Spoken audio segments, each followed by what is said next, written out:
Hello and welcome to Natasha Explains It All. Today's episode will be a part one of a series I want to do about the book publishing process because I'm working on getting an agent right now for a book that I'd like to publish. And I thought it would be fun to share a little bit about what the process has been like as a way, because I think it'll be interesting to listeners, but also as a way to encourage myself and to keep moving on this process because it is challenging and takes a long time, and it's all new to me. I'm learning as I'm going.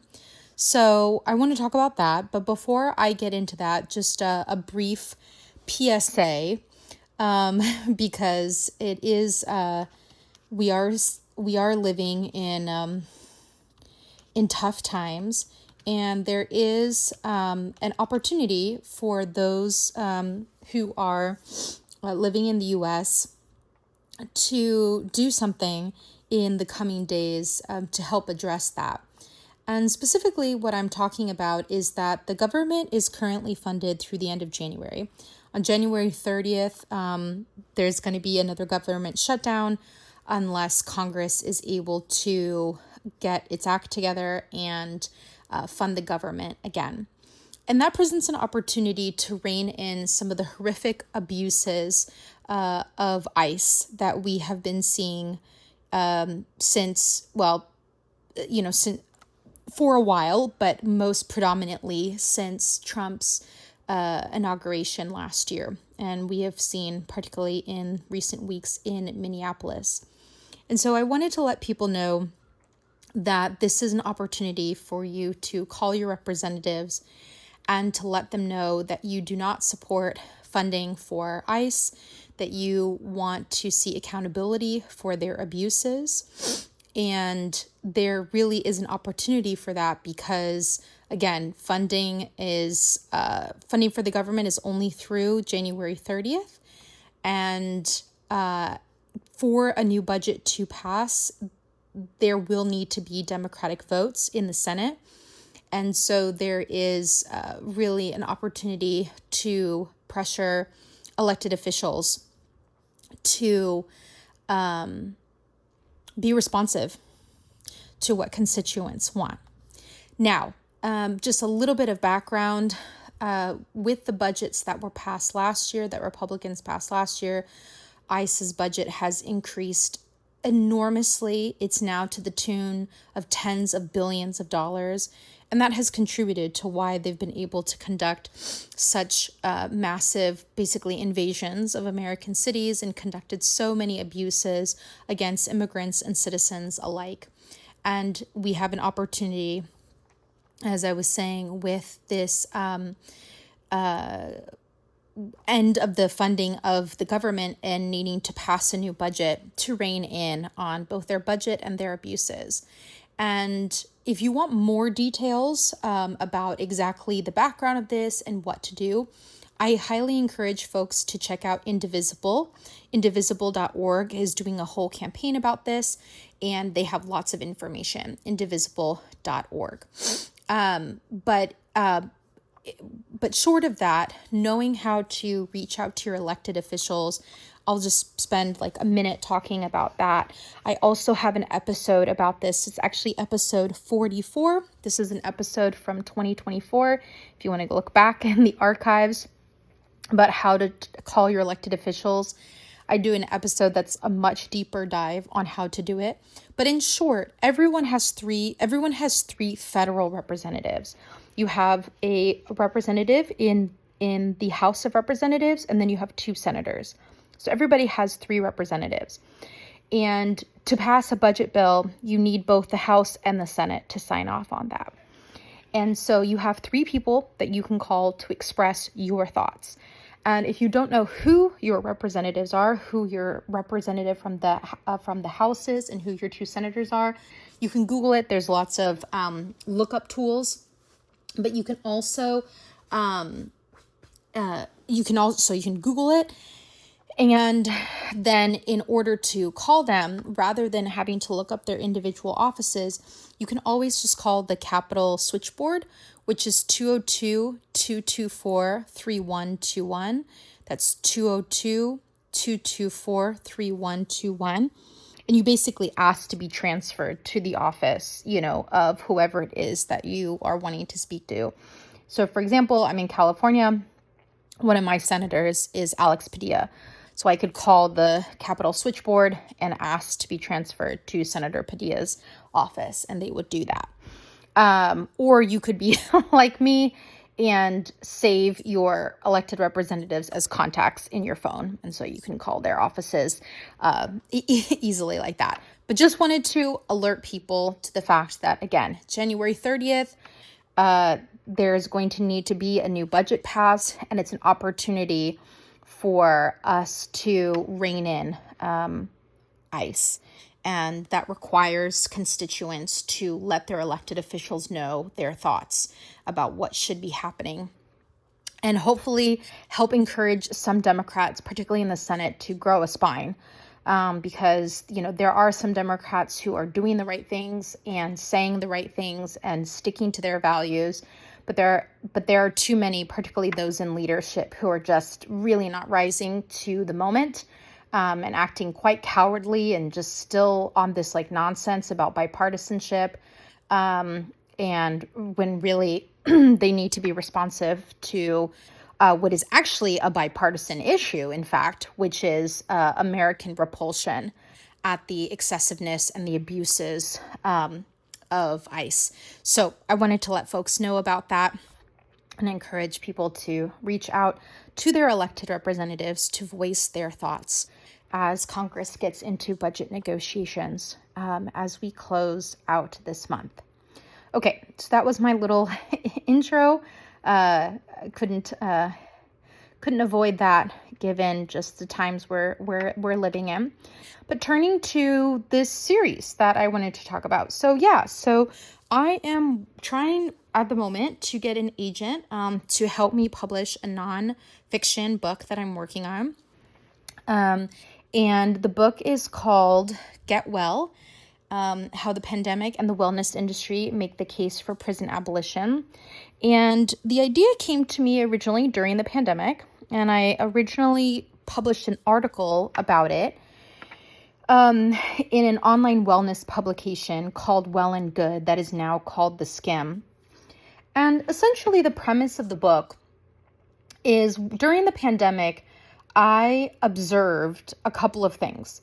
I observed, one, that the pandemic unintentionally created this experiment that I think allowed a lot of people to experience firsthand some of the aspects of what makes incarceration so awful and so counterproductive to healing people, rehabilitating people, helping people correct, to pursue a better life. Again, assuming that the goal is rehabilitation and helping people get back on the right course, and not just strictly punishment and retribution.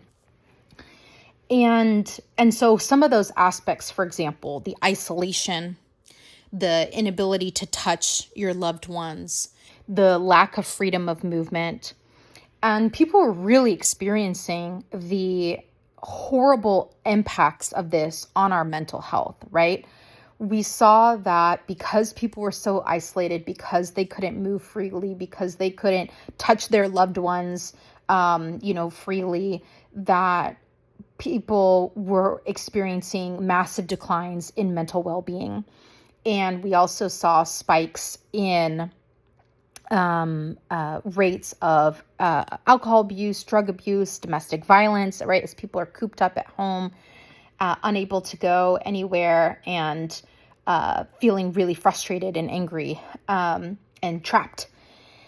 And so I was noticing those parallels between how the average person was experiencing the pandemic and the aspects of incarceration that make it so terrible and that make it so, that lead so many people to really, really break down.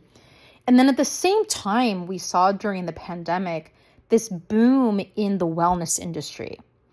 One of the stats that I've put in my book is that apparently in April of 2020, there's like Google search term popularity, and self-care reached peak popularity in April of 2020.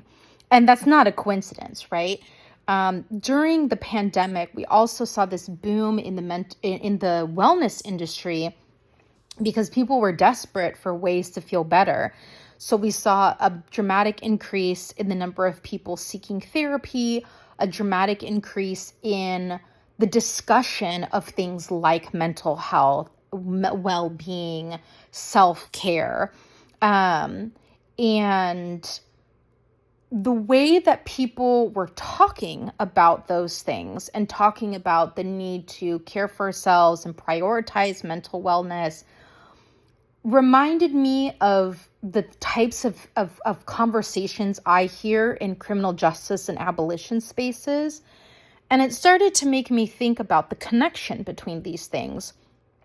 And, what kind of world could we have if wellness was available to everyone?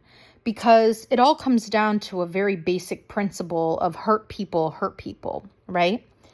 And everything that the wellness industry was touting and continues to tout are really ideas that also underlie the concept of prison abolition. Because they're all based on this idea that, like, if people are well, they're far less likely to hurt other people. And we often engage, again, going back to the hurt people, right? We often engage in negative behaviors, both small and large, because we're not well with ourselves. And the lack of access to things like therapy, quality housing, nature, have dramatic impacts on our well-being. And there's also studies that demonstrate the opposite, studies that are really fascinating, even about how, like, having access to, like, being able to see nature outside your window can have dramatically positive impacts on well-being and life outcomes as compared to, like, having your view just be concrete or a parking lot or something like that. And so I just started thinking about all these different parallels between, this new vocabulary that was becoming part of, like, our lexicon, around wellness terms and wellness concepts, and understanding that how, shaming people during the pandemic, wasn't really helping to motivate people to change their behavior. And we have a very shame-based criminal justice system. And so I started to connect these ideas and came up with a book concept where basically each chapter talks about a wellness concept or something in that universe. So, for example, isolation, and talking about how isolation is so devastating to us, how that comes up in the carceral context, how that comes up in the wellness context, and what we can learn from that to be able to, like, move away from that. And other things like self-care, boundaries, something called touch starvation, which is a very studied phenomenon that a lot of people experienced during the pandemic, about, like, if you are not able to, like, we need human touch, like hugs, shaking hands, kisses are part of, obviously consensual, are part of, like, necessary human, like, biological well-being. And that was something that a lot of people were not able to experience during the pandemic. And it's also something that incarcerated people are largely deprived of as well. And it has really negative impacts on our well-being. And so each chapter talks about, like, what are the things that we can learn from the pandemic and the wellness industry about these various concepts, and how those have to do with abolition, and, like, the ultimate goal being creating a safer and more accountable world as well. Because the problem as well is we put people in the prison environment really puts people in survival mode. And when people are in survival mode, they're not in a remorseful mindset. They're not in a change mindset. They're focused on their survival. And people who are able to be successful coming out of incarceration, despite the horrors and brutality of it, generally are able to be successful because of wellness principles. Because, for example, they were able to get access to programs and education that allowed them to continue to build themselves and to have community. They were people who are able to reintegrate or also have had the opportunity to stay in touch with family and loved ones through all means, through in-person visitation, through phone calls, through mail, and having that contact is very well studied to improve people's success on the outside. And yet prisons are trending and completely, jails and prisons are trending in the opposite direction, eliminating in-person visitation, getting rid of physical mail, scanning everything so people don't have that tactile experience anymore, charging for everything. Anyway, without getting too much into it. And then so each of the chapters talks about one of these concepts, again, like isolation, touch starvation, forest bathing is another one as well. Like this was another wellness concept that became really popular during the pandemic, which again speaks to one of the principles of like why our current system like doesn't make us safer, and really just uses people's biology against them to break people down and set them up for failure, honestly, upon release. And that's why recidivism rates are so high. Anyway, one of these concepts is the concept of forest bathing. And it's just the idea of like being in nature and being present in nature. We need that. We need access to nature as a stabilizing force. And there's even interesting like articles that came out in the pandemic around how like even the sale of houseplants increased during the pandemic because people wanted access to some type of nature. We need it. And that is something that incarcerated people are largely deprived of. They exist in concrete spaces, oftentimes locked up in their cells 23 hours a day. They may go outside a couple of times a week to a concrete yard. And the lack of access to natural sunlight, to green spaces, also has a devastating impact on well-being and therefore the person's ability to successfully reintegrate into society upon release. So anyway, each chapter talks about one of these concepts, pulling together the threads of the pandemic, like how this manifests in the pandemic, how this is talked about in the wellness space, what this has to do with abolition principles. And then I've also included some personal narratives as well, some personal stories interspersed with these more like conceptual chapters to help bring those concepts to life, including someone who runs like a prison meditation project, including someone who's a photojournalist who has taken photos in a lot of juvenile detention centers in the U.S. And others to help explain why if we had a wellness first approach to things, we could have a much safer world, and really to help demonstrate to people who are wellness practitioners that like they actually are quite value aligned with the abolition space when they may not think about it. There are two worlds that generally don't talk to each other. And also because abolition, the wellness industry tends to be quite focused on the self, right? It's more about like self-care, me, like how can I be well? And the abolition space is really about community wellness, right? Like that collective wellness.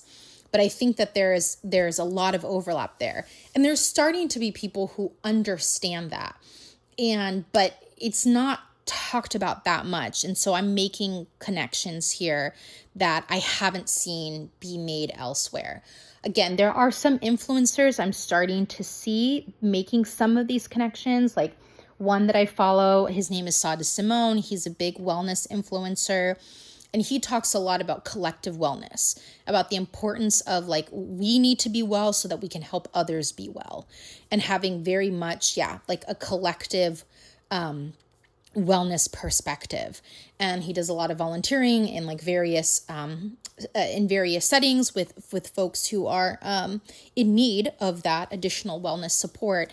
And so there are folks like him starting to make these connections, but this is the goal of the book, and something I haven't seen, of really tying together this universal experience of the pandemic as an entry point to help people understand how like abolition is not as scary or as foreign of a concept as you might think it is if we talk about it within the lens of wellness.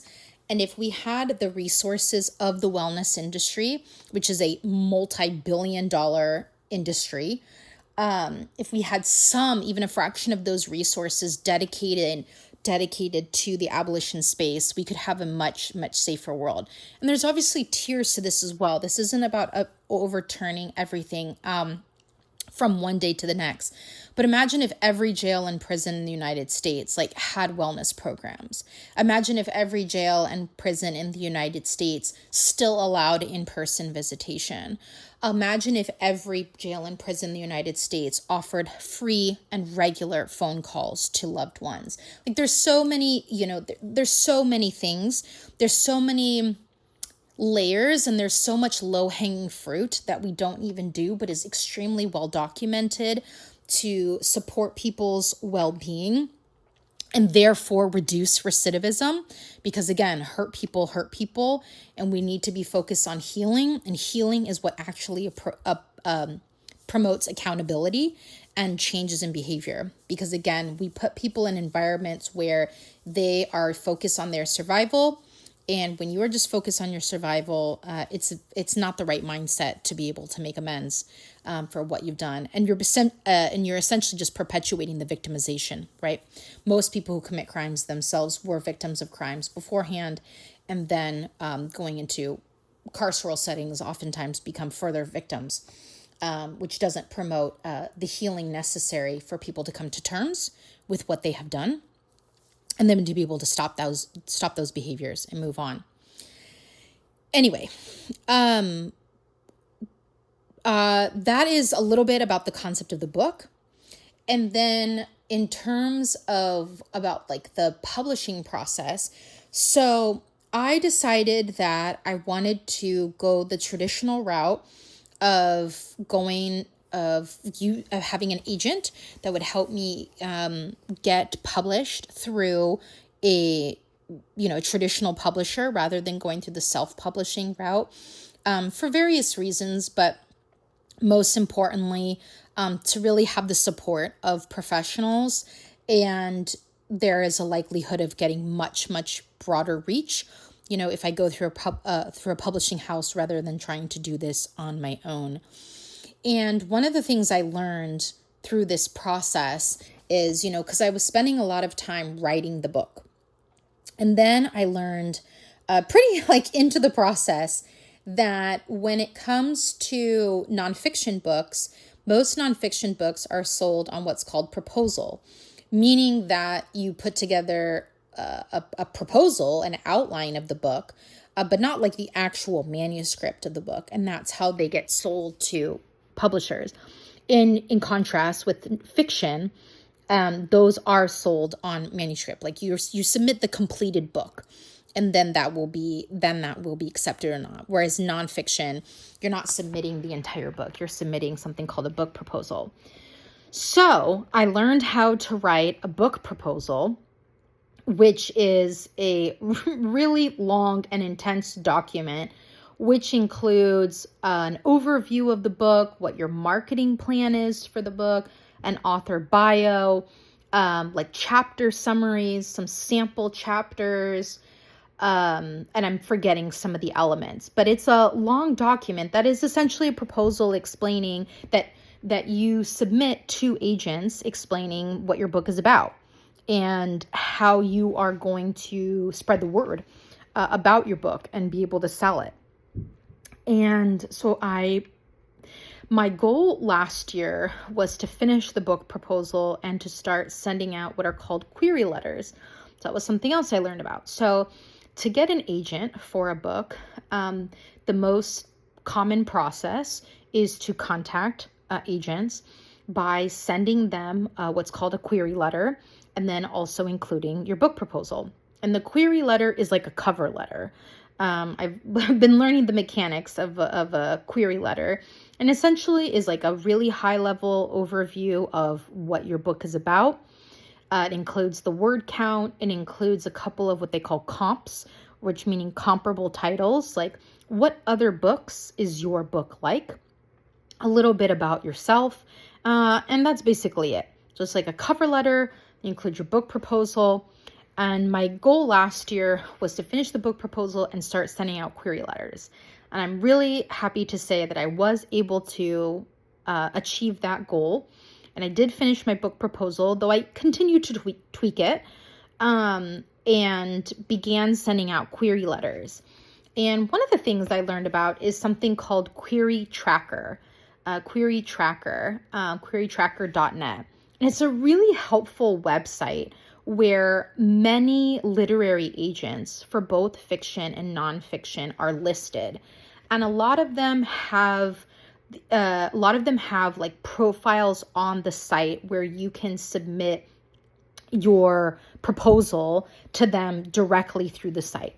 And it's free. Like there are paid accounts through Query Tracker that give you like some additional features, but the free version is pretty cool that it allows you to track all of the queries that you have submitted and seeing like who rejected, who accepted, all the statuses, like when you submitted everything.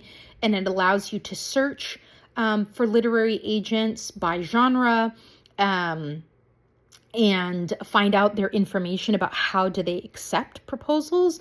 Do they accept them via the Query Tracker portal, or do they accept it over email, or do they have something else? And so that has been a super helpful tool to be able to submit queries as well as track my results.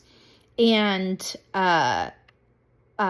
I already last year started to get rejections, and rather than being bummed about it, it actually was quite exciting because it felt like, okay, it's actually happening now. Like I've actually really engaged in this process, and I'm in it. People are reading my materials and they are making, decisions about whether to work with me or not, right? To represent me in then pitching my book to a publisher for publication. And so it's just part of the process, and I expect to get lots more rejections. And I haven't seen something that, like there is no magic number in terms of how many queries you have to set out or submit, in order to get an agent.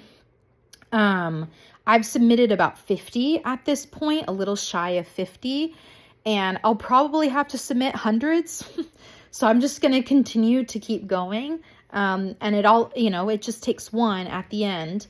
And I think one of the challenges as well that I've been seeing in the nonfiction space is that your platform matters, and platform is, how public facing are you? And I mean, part of my platform is this podcast. So this is kind of part of it as well, helping to build my brand, but it's also like getting, your presence on social media, publications like op-eds or other types of opinion pieces, or bylines, things like that. And so that's something I'm still working on because platform is hard. But in the nonfiction space, they're really looking for people who are experts, right, in their field and can really speak to that. And so it is nice that, I very much bring my expertise as an attorney in this space and how that influences how I came to believe in abolition and why I'm supporting this, and also my personal experience with, surviving a violent crime. And also, I'm a huge wellness practitioner and I consume a lot of wellness content. And, there's a lot of problems with the wellness industry that we could spend many episodes talking about. But I think that the wellness industry has a lot to offer here. And they're just not worlds that are talking to each other. We know that like having access to therapy is a net positive, but most people in general don't have access to it because it's financially prohibitive. And then for incarcerated people, even more so. Very few people get access to therapy, even though most people who are incarcerated have experienced enormous trauma that they need to process to be able to heal and move on with their lives, and come to terms with what they've done and be able to truly repair. And in the instances where therapy is available, it's often not confidential.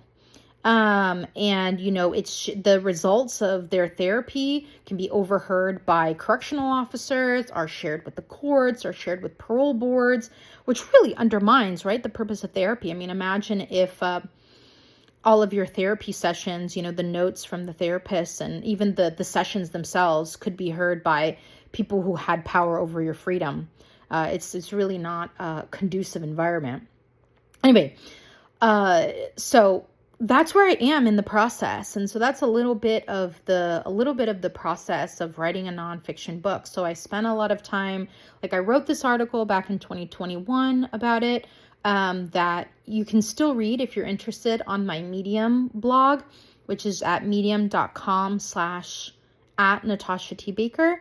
And then I just kept thinking about the idea and wanting to expand on it. And then was spending time, actually writing it and organizing it and putting together ideas about it. And then I have now moved into the phase of seeking an agent to represent me in pitching publishing houses to see who might be interested in actually publishing this. And one of the things I've thought about too is that what I've learned is that publishing can take a long time. So even if I were to secure, I want to put that out there. I will secure an agent at some point for my book. When that happens, it could still be 2-3 years from then before the book is actually published. There's just a lot of steps in between that I can share more about in future episodes once I am more versed myself in what those steps are. And so one of the things I was thinking about of whether it might be something where it could be in terms of a good marketing pitch for my book, if it actually comes out in 2030 as a 10-year anniversary of the pandemic book. So it is because it has been some time since the pandemic, and that is an important theme throughout the book, because I really think it's a helpful entry point for a lot of people to talk about topics that otherwise might seem too scary, too foreign, too radical. And it's really when the wellness industry really took off. So I want to set it in that historical context. But and so I was thinking that could be something to discuss down the line about this being a 2030 publication, again, 10-year anniversary of the pandemic, and, a reflection back on what that time was like and what we have learned from since then, and what are the possibilities that it has presented, because I do think it really, it offered some possibilities for a better world in the midst of so much devastation that it caused. So I'm in the process right now of writing query letters and tweaking my book proposal and building my platform, and on the lookout, for agents, and have been listening to some podcasts about publishing, publishing in the literary space, that have been really interesting as I'm, learning more about this whole world and how it works. And So that's been a cool aspect of this as well. So yeah, I will keep folks posted on how that is going. And I'm learning so much about different agencies and what they're looking for, and how to craft query letters to, because you also want to personalize them as well.